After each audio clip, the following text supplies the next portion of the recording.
Hey listeners, guess what? Starting today, you get to join our Hey Girl Patreon community for as low as $5 a month. Just $5 a month and you can be part of our Hey Girl Nation. You get access to early release episodes as well as exclusive events. And that's not all. If you join before February 15th, you'll get a free ticket to our exclusive Hey Girl Virtual Girls Night coming in March. And if you sign up for our Hey Girl Squad Patreon, you'll receive a free ticket to the event plus an event packet filled with goodies mailed to your home. Sorry, international listeners, this packet is only for our US and Canada peeps this time. So what are you waiting for? Pause this episode and head over to BethanyNeedham.com right now to join our Patreon. We cannot wait to see y'all at our event and welcome some special guests you may even recognize from our show.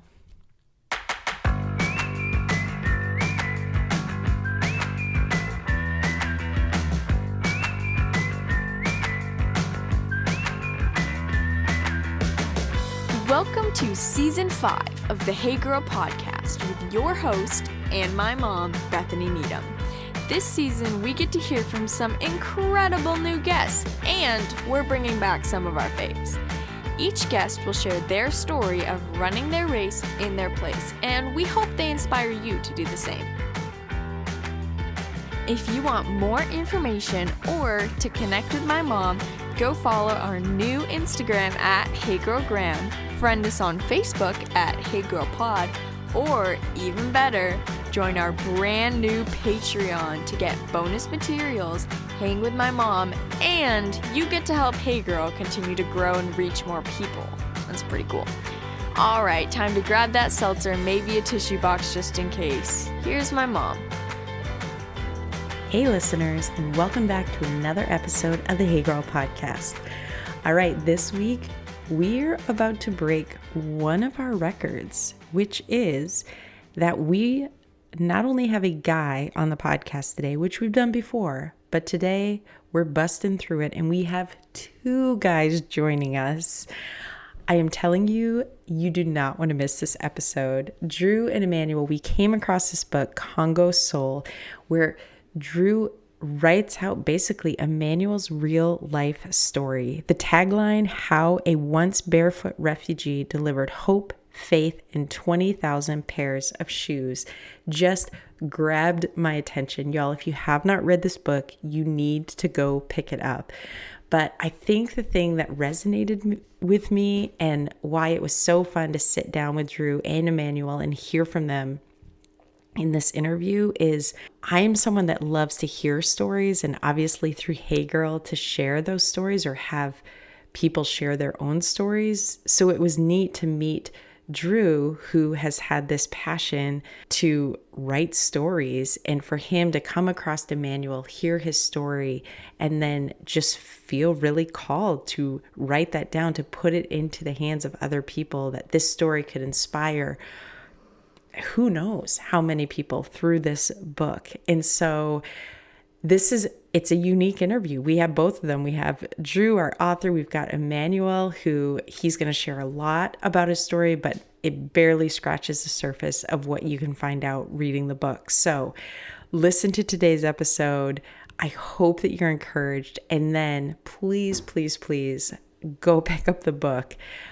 I honestly, I'm so excited that we decided to break through our one guy on the show at a time record and take them both in, because personally I was encouraged by both of them. I'm excited to see what God's going to do in their life, and man, just blown away by Emmanuel's incredible story and Drew's faithfulness in following his passion and getting it all into this book. So without further ado, grab that seltzer, cozy blanket, get ready, and meet my new friends, Drew and Emmanuel.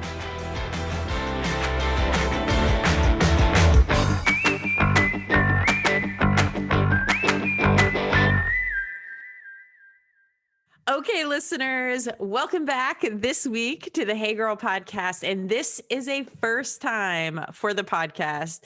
Y'all, I don't just have one guy sitting in front of me. There's two of them here today. I mean, we're breaking all the rules. We're breaking all the rules, which in my experience usually means God has something pretty awesome in store. So I have Drew and Emmanuel here today, and I want to officially, because it's just fun to say, welcome you to the Hey Girl podcast. Welcome, guys. Thank you for having us. Hey. When you were boys, did you ever have a moment where you're like, someday when I grow up, I hope that I get to be on the Hey Girl podcast? That would just be a dream come true. Oh no. This is absolutely bucket list item that I never thought I knew I needed. That is a perfect description. Emmanuel, I know you're dying to say this is your dream come true. No, I mean, I was not expecting this. Though I have 5 sisters in my family, but I never thought I would ever appear on them. 5 sisters? Yes, I do have 5 of them.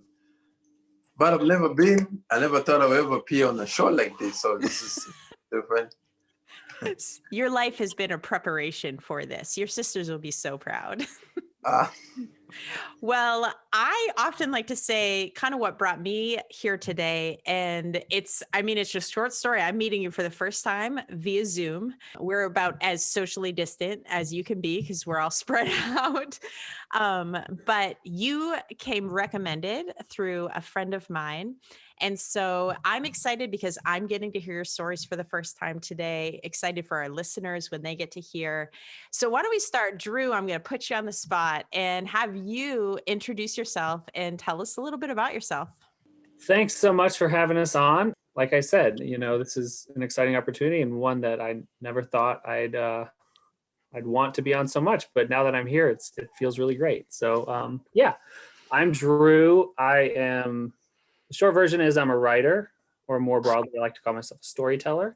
I live in Charlotte with my wife. We have 4 boys, so we're about as far from the target demographic as you could possibly be.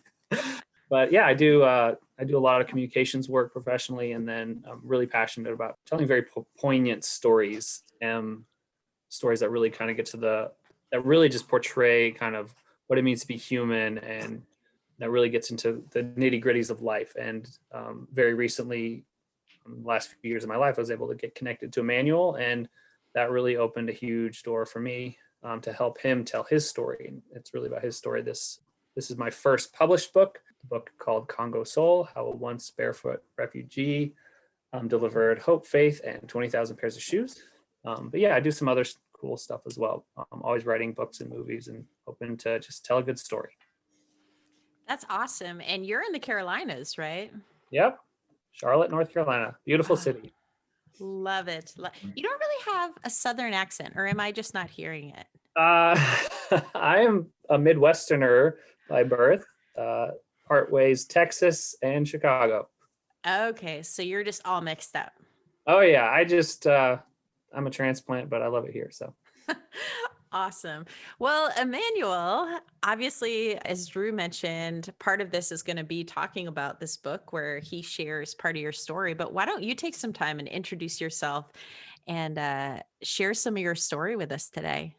Yeah, I want to say thank you, first of all, for having us on this show. Yes, I appreciate this. My name is Emmanuel Ntibonera, the firstborn of 9. 3 brothers and 5 sisters. As you can see, I have an accent, means that I was not born in the US. Originally from the Democratic Republic of the Congo. Moved to US July 14, 2009. I was in Kenya for a while, for 7 years as a refugee. And God opened an opportunity for me to come to US. Yeah, I went to Liberty University. I graduated with a master's degree in project management. I'm in a family band. I sing together with my siblings, and we run a nonprofit organization that we wanted just to give back home and change lives. Yes, I'm not married. I have no children, hoping to get married soon. I do believe it's going to happen soon. Yeah. And that's just a little bit about me. And I'm excited to be here, and you guys can get to hear more about my story. Are you saying hoping soon as in you have a girlfriend and this may Yeah, turn into okay, because yeah. I didn't know if I should put a shout out. I'm talking to 2,000 women. Wow. I that was a good one. I do have a girlfriend that will turn to be a fiance, and then hopefully we get to getting married. I do. I love it. Okay, ladies, sorry. Yeah. It was Are we, close, but are we just breaking some news here on this podcast, though, that like the most eligible bachelor has just been locked down? coming off the market. You all heard it here first. No more hey girl for him. That's that's what we're getting. Oh, so okay, Emmanuel, you are the first person I think in my life that I've ever met from the Congo. Oh So wow. if you could, I know we kind of fast forward. You grew up in the Yeah. Congo. Tell us, what is it like growing up there? You know, for people like me who obviously we haven't met people from there, maybe don't even have a lot of context for what it's even like. First of all, for those who have never heard of this country, is located in the central part of Africa. It's one of the top two, like it's actually the second largest country in Africa, with more than 80 million people, more than 250 dialects, 4 national languages, including French is the main one. So a lot of people, they speak more than 3 languages in that country. It's a really big country, very beautiful, lots of amazing animals and rivers and all these things. For those who never heard of the Congo, so you just go and Google, you'll be surprised. It's a big country.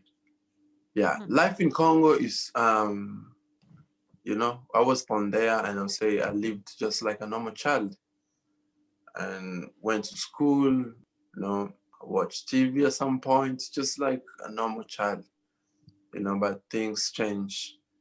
Just something that we're not expecting, you know. We lived as brothers and sisters, you know, as Congolese. Your neighbor's parents are just like your parents, you know. And you know, in America, though, it is like you can't say anything to a child if it's not yours. Back in the Congo, your neighbor parents are just like your parents. They, if they catch you doing something wrong, they can put you on a punishment or something.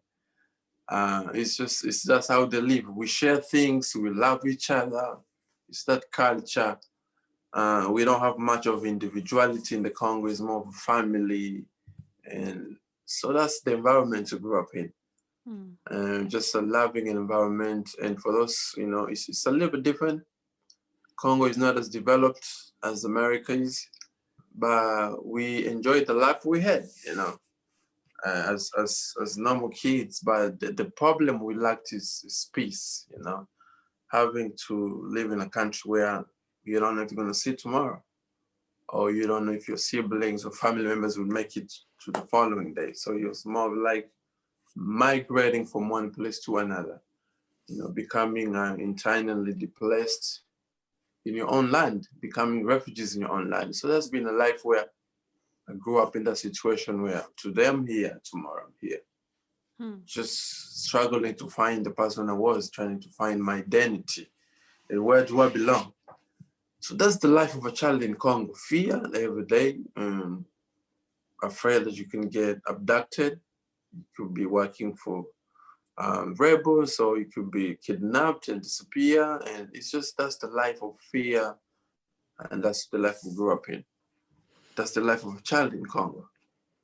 Not as the life of a child in America or other parts of the world, you know?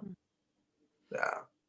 And your parents or your family, you said, went to Kenya. How old were you when you moved to Kenya? I think I was about 10, maybe. Drew, do you remember that? I think it was 10 or 11. That's the ballpark. I couldn't give the exact date. But yeah, you know. Because I stayed in Kenya for 9 years. I moved there when I was 11, I think. Yeah, I was 11 years old when I moved there. 11 or 10. Those dates. All blurs together once you're in the middle of a bunch of civil wars. Yeah. Yeah. That was going to be, because again, I think there may be some people that understand history and what's going on in the world enough to understand, but you mentioned fear and being displaced in your country. And I know you mentioned a couple of things in terms of being kidnapped by rebels. But what are those daily fears, the things that people within the Congo face on a daily basis that we just maybe here in the US, because like you said, things look different, that we may not even realize or consider that they face every single day? Yeah. I think it's very, very different. As in, what I would say is America, we're blessed. I'm blessed to be here, and Americans need to understand how blessed this country is. This is where different compared to where I come from, where you just don't get what you need. And the life in Congo is like now when, for example, parents gives birth to a baby girl, they are scared because that child could end up being raped, or that child could end up being abducted, or they could die in the war. So that's the thing. At night, people are scared to stay in their homes because that's when things happen. Like that's when rebels comes in, and that's when people get killed. So at night is always tough one for everyone, especially when you have children, especially when you also have young girls, because no parents want to see their children getting abused, especially young girls and women, and it's just hard.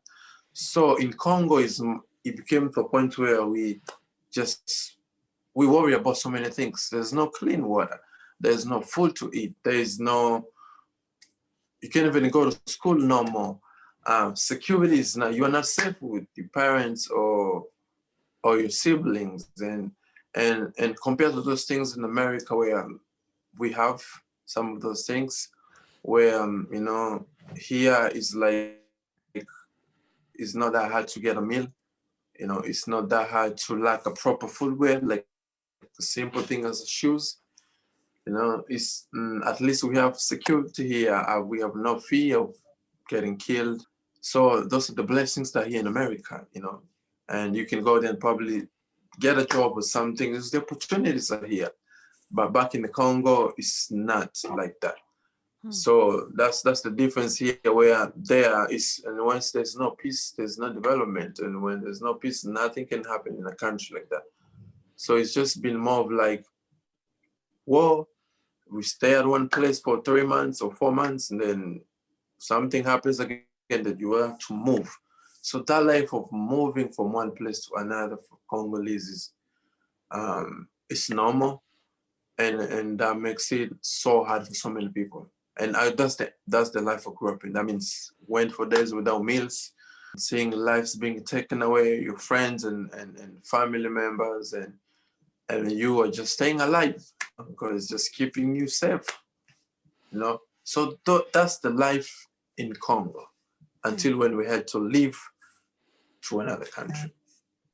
Working on this story, one thing that really struck me was kind of that just kind of abrupt change in life. Because right at the beginning, you talked about how, there were a lot of elements growing up that felt like a normal life, going to school and, living with your family, playing with your siblings. And then one day, there's just a huge political conflict that just stormed into your country and completely upended that. So certainly, something that, I could never understand because I've never lived anything like that.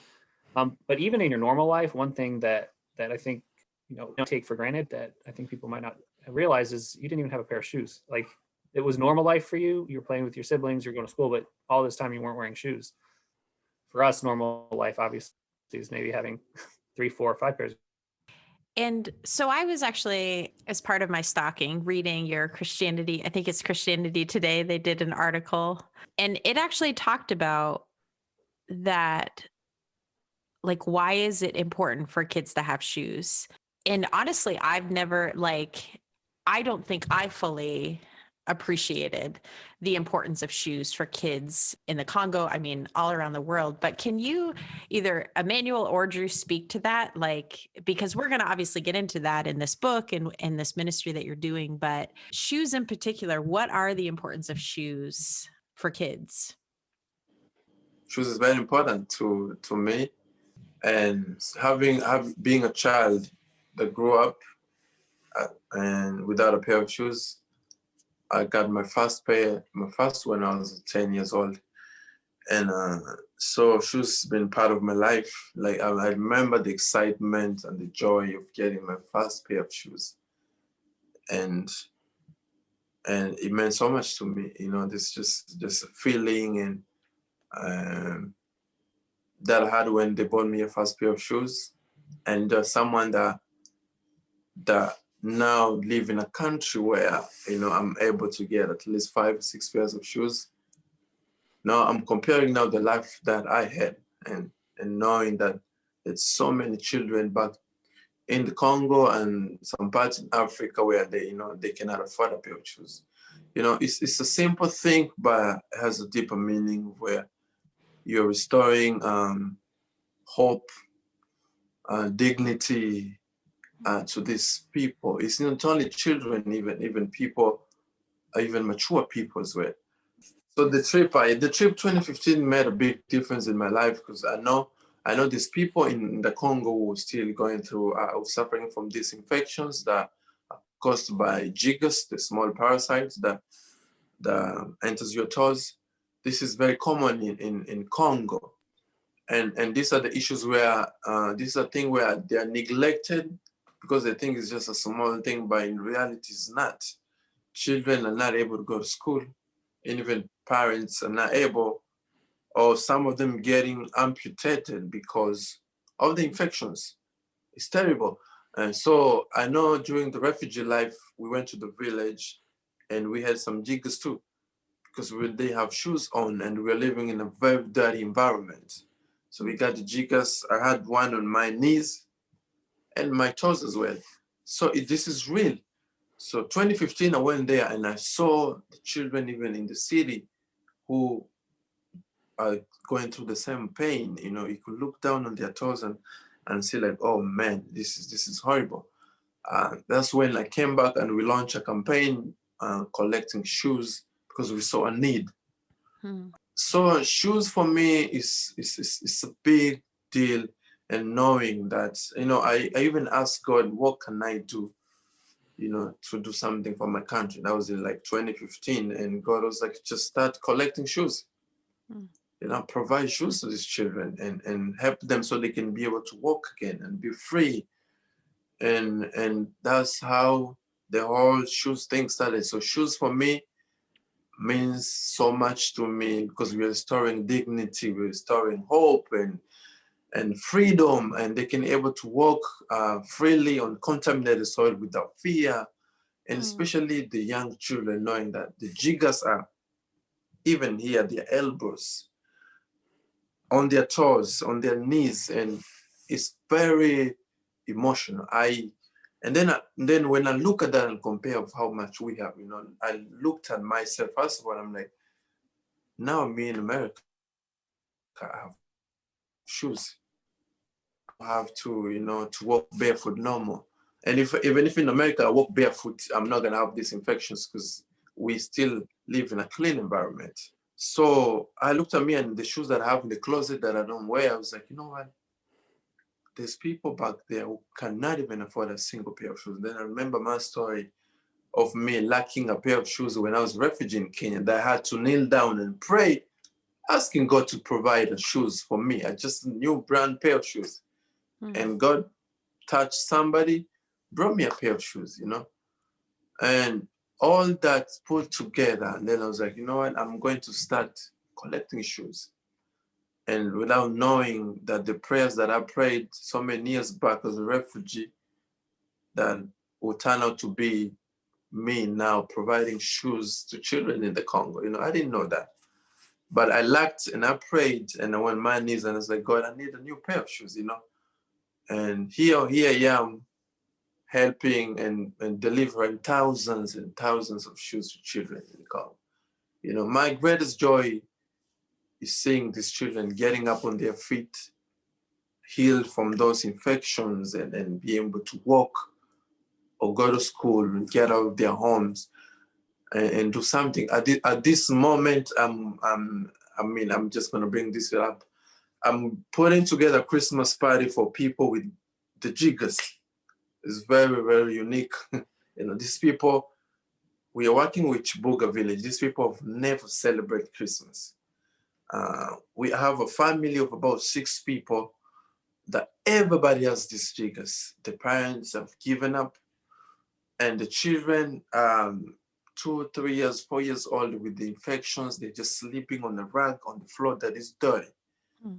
And these things are touching me. And I was like, you know what, I think this year we can do something like a Christmas party and invite everyone, especially the people with jiggers, majority of them. So we went to this village and identify them. And 2017, I saw a child that I had served with food and shoes. I just find out he passed away because with jiggers, like, we knew this child is not going to make it on normal. We knew it. And we went back. I think Drew have seen the picture. There's a picture that we have of a child with a lot of infections on his toes. He passed away recently because he's suffering from malnutrition. He can walk. His toes, even he has jiggers here on the chest. You know, it's terrible. So we're putting on a Christmas party for them and so they can celebrate. We have toys, we have shoes, we have clothes and all these things. So they can feel that Christmas party and also have something to eat on Christmas Day, you know. And that's one of my biggest project now. Of like, we really want to help these people now, even heal their toes now. And that means what? Starting next year, we'll be providing medicine and sending people on the ground and treat their toes and teach hygiene also and help them in the environment where they live, clean up and spray things. And so that's the project we have. So shoes for me, it's a big deal, very big deal. And the greatest thing I've ever done is like seeing these children getting up and walk like everybody is, you know? So, yeah. That's awesome. So my brain now is, Drew, I'm wondering, in this journey, because like this incredible story, obviously where Emmanuel comes from, what God's laid on his heart, what he's doing, where do you intersect with this and what does that look like? Well, I will just say it's been a wild ride and nothing like anything I ever dreamed of. I knew I always wanted to tell stories and write books and things of that nature. And so, you know, I was diligently pursuing that. And I really know it was an interesting time in my life because I was really kind of wrestling with kind of what the next step was. You know, I was constantly in conversation with God about, you know, just trying to really push forward in my writing career. I was doing a lot of journalism, more of the feature side, a lot of kind of human interest stories. I worked for some local magazines. I also went to Liberty University a few years ahead of Emmanuel, let's just say. And I was doing some work. I was doing some work for the university, covering some of their events and so forth, and writing for their publication. So Emmanuel, as a student, is now collecting shoes, really trying to do something for his people. He's very passionate about this. And through a whole large sequence of events that Emmanuel could definitely go into detail on if he wanted to, but God pulls together where the university decides that they're going to host a shoe drive for Emmanuel. The largest Christian universities in the world is now like, hey, let's do something for our student. And because of just a crazy connection through an alumni who works really closely with Stephen and Aisha Curry, Stephen of basketball fame. Steph Curry comes to Liberty University to help put on this shoe drive. They get backed by major shoe brands, Nike, Under Armour, and all these things. So now we see a huge shoe drive at Liberty University that raises 10,000 pairs of shoes just in one day through the generosity of students and all these awesome connections. And I'm at that event. I'm writing about it. And I met Emmanuel through that, and we stayed in touch. and I was doing some follow-up after he went to the Congo to bring the shoes to the villages and the city where he's from that summer, and we were in touch. And yeah, that's really where we started to connect. Emmanuel, for whatever crazy reason, just really connected with my writing. He really thought that it was capturing the story in a way he liked, and he sat me down and asked me to write a book. And the first thought that came to my head is, you got to be crazy. There's no way. And you can see where that led us. But honestly, just and I mean, it's just a God thing. It's one of those things that as a writer, I never dreamed of or pictured anything like this in terms of how I would really launch my career. But I think it was also God kind of showing me, and reminding me that being faithful to him, and following him, he's going to provide opportunities, and also really just reminded me that it's not about me. It's really, I mean, this is a story that serves such a huge purpose, way bigger than anything I could ever imagine impacting or helping or contributing to. And so that really humbles me. And just for me, it's something I would have never dreamed of, and something I'm just so grateful and humble to be a part of and thankful for. And it's just huge and amazing and powerful and inspiring and incredible to be a part of it. So the book is out now. When did it release? We launched kind of in bookstores. Kind of your official launch was October 13th. I think it was available online a few months early, just, to kind of generate some buzz. But yeah, we officially, and this was a ride, I tell you, going back to 2017. And so to finally hit that publishing date in October was pretty exciting. October 2020. And so then, Drew, what does it look like now for you guys? The book's out. I know sometimes after books release, in a world before 2020, there were a lot of tours and book signings and all the things. I don't know, maybe that's still happening, just with masks and sanitized pens. But what is it looking like for you guys now? And then maybe you or Emmanuel could speak to, I know Emmanuel mentioned the Christmas party and some things for next year, but what are some things, if our Hey Girl listeners wanted to get involved or reach out or whatever, what might that look like? I think it's different now with COVID.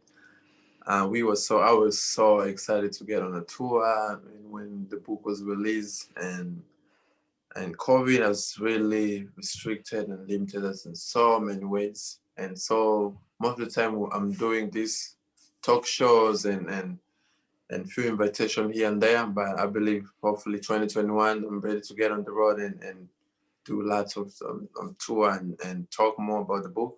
I think this is an amazing opportunity. And I'm just going to put it out there. Anybody's going to hear. They can visit our website. I'm in the process now of collecting gifts for a Christmas event.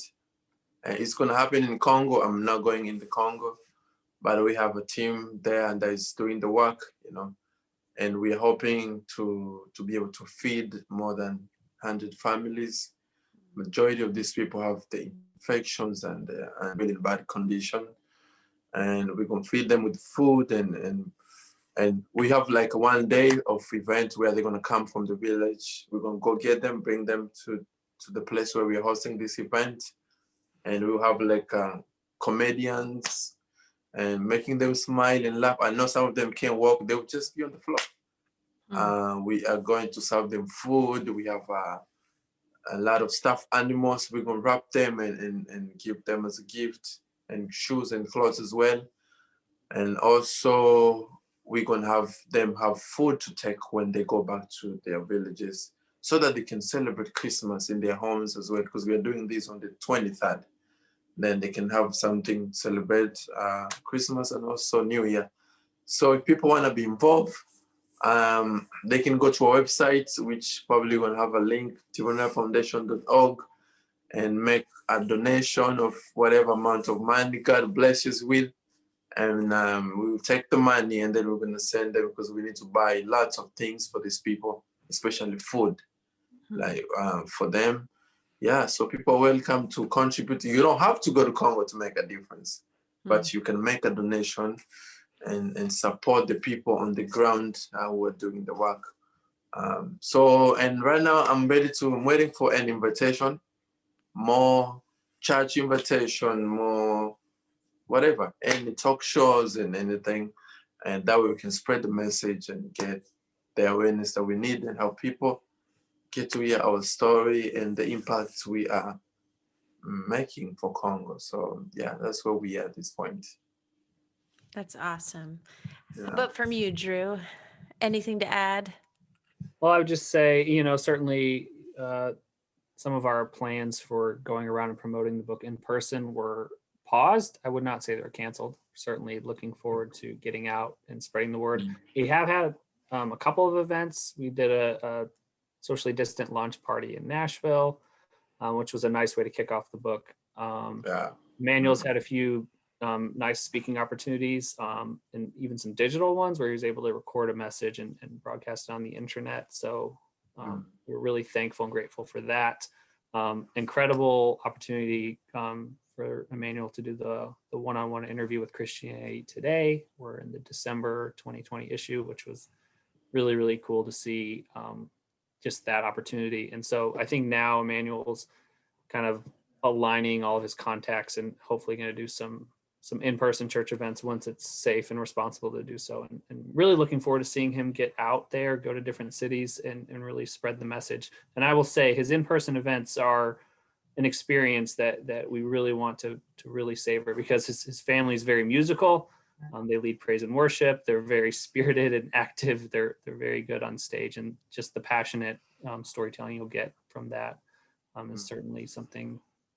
It's just something that you're not going to get in the same if you were to do it in a different format. So I'm certainly hopeful that live events will scale back in the near future. Yeah, no, for sure. Well, guys, it's been so awesome to sit and hear your stories and just hear about something that God is doing that, unless we took time to pause and listen and pay attention to a part of the world that maybe we didn't pay attention to before, we could miss the work that God is doing. And for those who feel that, like you mentioned, God tugging on their heart, we could miss what God wants to do through us in the Congo. And I love that about both your stories. I love Emmanuel just is something as simple as what shoes mean to you and being able to do that. And then Drew, honestly, I just think about you just going to an event to write about an event and what has transpired from that. And I'm sure you didn't know when you signed up to go there, all that God was gonna, the things that he was putting in place. So thank you. Thank you for sharing today. Thank you for being a part of Hey Girl, the first 2-dude episode. We got through. It's amazing. So thanks for being on.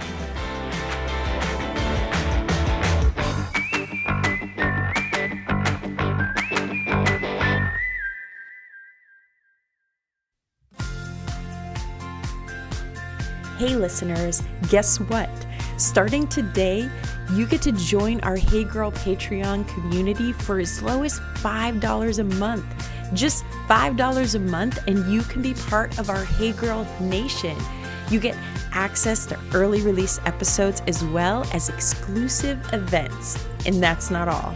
If you join before February 15th, you'll get a free ticket to our exclusive Hey Girl Virtual Girls Night coming in March. And if you sign up for our Hey Girl Squad Patreon, you'll receive a free ticket to the event, plus an event packet filled with goodies mailed to your home. Sorry, international listeners, this packet is only for our US and Canada peeps this time. So what are you waiting for? Pause this episode and head over to BethanyNeedham.com right now to join our Patreon.